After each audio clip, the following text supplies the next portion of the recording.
लाडक्या गणरायाच्या आगमनाला आता अवघे 4 दिवस उरलेत। दरम्यान गणेशोत्सवापूर्वीच्या शेवटच्या वीकेंडचा मुहूर्त साधत बाप्पाच्या आपल्या आवडत्या मूर्तीचं बुकिंग करण्यासाठी शनिवारी रात्री उशिरापर्यंत मूर्तींच्या स्टॉलवर गणेश भक्तांची मोठी गर्दी बघायला मिळत होती।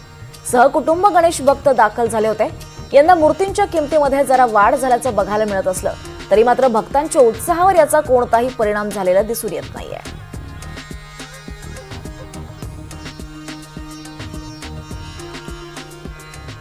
लाडक्या गणरायाच्या आगमनाला आता अवघे काही दिवसच शिल्लक आहेत। सर्वत्र गणेश भक्तांची लगबग ही बघायला मिळते। बाजारपेठा सजून गेल्या आहेत। यासोबतच यंदा आपण बघितलं तर गणेशाच्या अनेक अशा आकर्षक सुंदर सुबक अशा मूर्ती असतील, विविध रूपं असतील ते देखील बघायला मिळतात। विशेष म्हणजे आपण बघितलं तर वीकेंड म्हणजे 27ला खरं तर गणपती बाप्पाचं आगमन होणार आहेत, मात्र त्यापूर्वीच वीकेंडचा मुहूर्त साधत आजच आपण बघितलं तर म्हणजे शनिवारी रात्रीच अशा पद्धतीने गणेश भक्तांची गर्दी जी आहे ती मूर्तींच्या स्टॉलवरती दिसून येते। नक्की कसा उत्साह आहे हे आपण विचारणार आहोत। काही गणेश भक्त देखील आहेत। तुम्ही आजच मूर्ती घेणार आहात की काय? हो, आम्ही आजच घेणार आहेत मूर्ती। कसा उत्साह आहे? काय काय घरी तयारी? खूप छान वाटतंय। आज गणपती येत आहे 27 तारखेला, तर खूप छान वाटतंय। काय डेकोरेशन केलं? आम्ही असं काही डेकोरेशन अजून तर काही ठरलेलं नाही। आमचं 10 दिवस डेकोरेशन चालूच असतं बसले तरी। ओके ओके, बरं आपण बघत आहोत का हा उत्साह आहेत। अजून काही गणेश भक्त आहेत त्यांच्याशी आपण बोलूयात।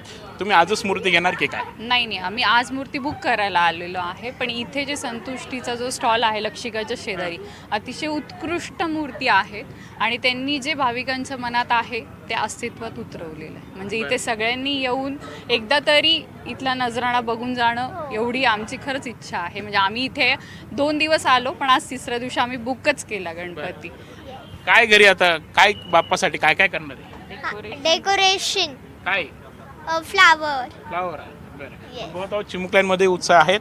हे मूर्ती स्टॉल ज्यांचा आहे ते विक्रेते माझ्यासोबत आहेत। मला सांगाल की काय यंदा कसा उत्साह आहे? काय काय मूर्ती आहे? विविध कोणत्या गणपती बाप्पांना जास्त मागणी?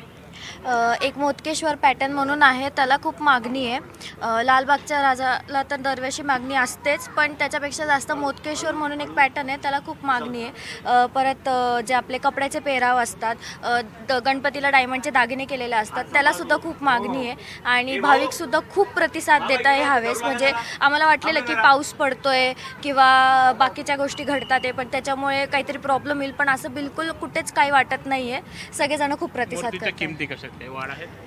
किमतींमध्ये वाढ आहे। POP बंदी आल्यामुळे जो मागच्या वर्षीचा भाव होता आणि ह्या वर्षीचा भाव आहे त्याच्यात बराचसा फरक आलेला आहे, कारण बंदी असल्यामुळे माल अवेलेबल होत नव्हता आणि मग अवेलेबल करून सगळ्या गोष्टी करायच्या म्हटल्यावर वाढ तर झालेलीच आहे, पण तेवढा प्रतिसाद सुद्धा भेटतोय। आपण बघत आहोत खरं तर मूर्तीच्या किमती मागल्या आहेत, मात्र गणेश भक्तांच्या उत्साहामध्ये कोणताही फरक जो आहे तो पडलेला नाही आहे। कॅमेरामॅन विकी पॉवर सह प्रांजल कुलकर्णी, NDTV मराठी, नाशिक।